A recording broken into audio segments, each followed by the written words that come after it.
নমস্কার, বিরক্তিকর নিউজে আরো একবার আপনাদেরকে স্বাগত।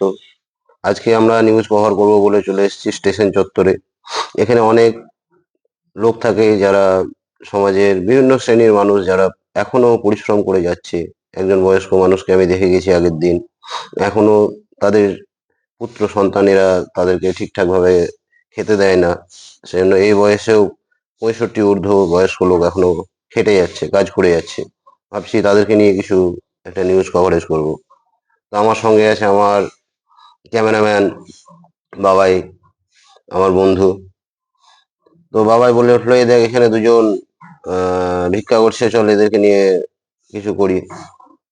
আমি বললাম, এদেরকে নিয়ে কিছু করবো না, এরা বেশিরভাগ ক্ষেত্রে চিটার হয়। একজনে দেখি হাত নেই, ভিক্ষা করছে বসে, আর একজনে দেখছি পা নেই।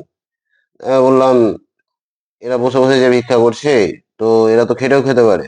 তো বন্ধু বিরক্ত হয়ে আমার দিকে তাকালো, বলছে, ভালো করে দেখ, এদের হাত পা দুটোই নাই, কি করে খেটে খাবে? হলো, যাই হোক, দেখতে দেখে বুঝতে পারছিস না, এরা ভালো ভদ্র বাড়ির ছেলে। আর বয়স দেখ এদের 15 থেকে 17 বছর সব বয়স। এরা এই বয়সে ভিক্ষা করবে? তোর কি মনে হয়? না এদের বাড়িতে দেখার মতো কেউ নেই? কিছু প্রবলেম আছে? এর মধ্যে ওই দুইজন বারে বারে চাইতে লাগলো টাকা। দাদা 10 টাকা দিন, দাদা 20 টাকা দিন। তো টাকা দেওয়ার কোনো ইচ্ছা আমার ছিল না। আমি বললাম, এরা ফালতু টাকা দেওয়া হবে, এদের সব বিভিন্ন রকম 2 নম্বরই কারবার থাকে, হয়তো দেখবি এই টাকা নিয়ে নেশা ভাঙ করবে, আমি 1 টাকাও দেবো না। এই বলাতে সে খুব রেগে গেল। তো আমরা দুজন কথা বলছি, হঠাৎ করে আচমকা দেখি যার হাত নেই, সোলের ঠাকুর, সে আমার ঠাস করে একটা চড় মারলো। আমি তো হতবাক হতভম্ব, কি করব বুঝতে পারছি না। আমার বন্ধু অবাক, বাবাই আমার দিকে তাকাচ্ছে। কিছু বুঝে ওঠার আগেই দেখি পিছন থেকে খুব জোরে একটা লাথ মারলো। দেখি লাথ মারছে যে লোকটা ল্যাংড়া ছিল, যার পা ছিল না। লাথ মারলো, আমি হুমড়ি খেয়ে সামনের দিকে পড়লাম, বাবাই আমার মুখের দিকে চেয়ে আছে। আমি বলছি, কি হাবলার মতো দেখছিস, আমাকে টেনে তুল, আর ওদেরকে ধর, চল ছুট। ছুটতে ছুটতে চলে গেলাম, দেখছি ওরা স্টেশনের ভেতরে চলে গেল, দেখছি আরপিএফ ব্যারাকের দিকে ছুটে যাচ্ছে। বন্ধুকে বলি, বাবাই আগে একটা জিনিস দেখেছিস, আগে চোরকে পুলিশে তাড়তো, আর এখন চোরকে আমরা তাড়ছি, তো চোর নিজেই চলে যাচ্ছে পুলিশের কাছে। তো প্রচন্ড ভিড় ছিল, ভিড়ের মধ্যে হারিয়ে গেল। আমরা একটু দূর থেকে গিয়ে আবার দেখতে পেলাম। তো একটু কাছ থেকে গিয়ে দেখি একজন আরপিএফ এর সঙ্গে দুটো চিটার বিড়ি ধরিয়ে বিড়ি টানছে খুব। তো ওকে বাবাইকে বললাম, বাবাই ক্যামেরা অন কর, ভিডিও করতে থাক, দাঁড়া, সঙ্গে সঙ্গে সাথে যাব না, ঠিক আছে, একটু পরে যাব। দিয়ে একটু পরে আমরা গেলাম ওখানে, গিয়ে দেখছি ওদের বিড়ি খাওয়া চলছে। বললাম, স্যার সব রেকর্ড করে ফেলেছি। হ্যাঁ, একটু আগে আপনাদের একটা টিটি দেখলাম, টিটি না আরপিএফ ঠিক জানি না, একজন ধূমপান করার অপরাধে 1000 টাকা করে ফাইন করলেন। আর আপনারা নিজেরাই আইনের রক্ষক হয়ে এখানে স্টেশনের মধ্যে আপনারাই বিড়ি টানছেন, আপনাদের জন্য কোনো নিয়ম শৃঙ্খলা কিছু নেই? তো আরপিএফটা বললো, কি, এটা আমাদের স্টেশন, যা তো এখান থেকে। স্যারকে বললাম, স্যার সবকিছু কিন্তু রেকর্ড হচ্ছে, দেখেন ক্যামেরা, মোবাইল, ঠিক আছে, প্রত্যেকটা জিনিস রেকর্ড হচ্ছে এবং সোশ্যাল মিডিয়ায় আমরা আপলোড করে দেবো। তুই কি আমাদেরকে ব্ল্যাকমেল করার চেষ্টা করছিস? ভালো করে দেখ তো নাম দুটো আসছে নাকি। কি নাম আছে? জি ঘোষ। আচ্ছা, আচ্ছা, আপনার পুরো নাম কি ঘুষখোর ঘোষ? স্যার খুব রেগে গেলেন, বলছেন, দাঁড়া, আমাদের একটা সিনিয়রকে ডাকছি। তো সিনিয়র এলো, একজন এন বোস। বললো, কি সমস্যা? স্যারকে বললাম যে, স্যার এরকম ব্যাপার, আমরা এই যে আপনার সোলের ঠাকুর, ও আমাকে চড় মেরেছে, কিছুক্ষণ আগে ওর হাত ছিল না। আর এই যে আপনার ল্যাংড়া, ল্যাংড়া আম, উইসেন বোল্ট হয়ে ছুটে বেড়াচ্ছিল এক্ষুনি, এদেরকে তো আপনারাই কাজে লাগিয়েছেন। আর প্রথম থেকে একদম শেষ অবধি আপনার আরপিএফ এর বিড়ি টানা অবধি ভিডিও আমাদের কাছে রেকর্ড আছে। আমরা এক্ষুনি হোয়াটসঅ্যাপ গ্রুপ এবং সোশ্যাল মিডিয়ায় আপলোড করে দেবো।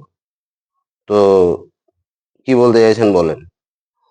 স্যার বলল, না না, এরকম করিস না, আর দেখুন আপনাদের নাম দুটো খুব ভালোভাবে চলে এসছে। আপনার নাম কি? এন বোস? আচ্ছা। বাবা এর পাশ থেকে বলে উঠলো, আরে নেতাজি বোস নাকি? বলছে, না না, নিমাই বোস। আরে সব এন বোস, সব বোসই কি নেতাজি হবে নাকি? আর এখন, আর আপনার নাম কি? জি ঘোষ? গগন ঘোষ, দেখছিস তো আজকাল ঘোষেদের বাড়বাড়ন্ত কিরকম। বাবাই বললো কিছু ভালো ঘোষও আছে তো, সব ঘোষ তো সমান না। ঋতুপর্ণ ঘোষ, গৌতম ঘোষ, এরা সব বিখ্যাত ব্যক্তি। শঙ্খ ঘোষ। আর ওসব দেখে লাভ নেই আমাদের, আমরা যেটা বলতে চেয়েছি যে আমাদের সেটেলমেন্ট কি বলছেন বলুন। স্যার আমাদেরকে 5 দেখালেন।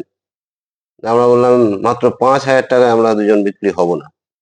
বললো না 50-এর কথা বলছি। আমরা দুজন বললাম তাহলে আমরা একটু আলোচনা করে নিই। তারা বললো আমরা রাজি আছি। ওরা একটা শর্ত দিল, চোখের সামনে ভিডিও, হোয়াটসঅ্যাপ গ্রুপ যা হয়েছে সবগুলো ডিলিট করে দিতে হবে। আমরা রাজি হলাম।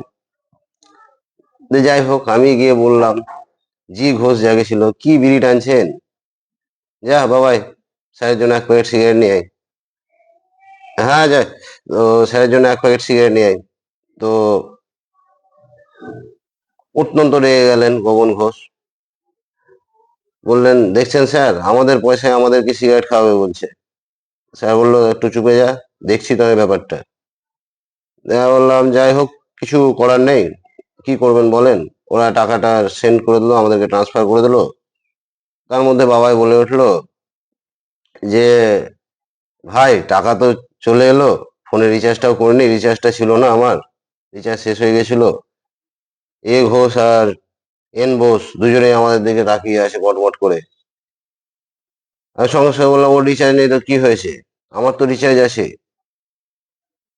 2 মিনিট লাগবে না আপনাদেরকে ফাঁসাতে। দেন এর মধ্যে এন বোস বলে উঠলেন এই ধর তো একে, বলে তাড়তে শুরু করলেন। আমরা আবার ছুটতে লাগলাম, দেখছি পাশ থেকে বাবাই হাসছে। আচ্ছা কি ব্যাপার, হাসছিস কেন, জোরে ছুট। তো বলছে কিছুক্ষণ আগে আমরা ওদেরকে তাড়ছিলাম, এখন ওরা আমাদেরকে তাড়ছে। বললাম এটাই লাইফের সার্কেল, এটাই সাইকেল লাইফের, এইভাবেই চলতে হবে। কখনো তুই ভালো থাকবি, কখনো তুই খারাপ থাকবি।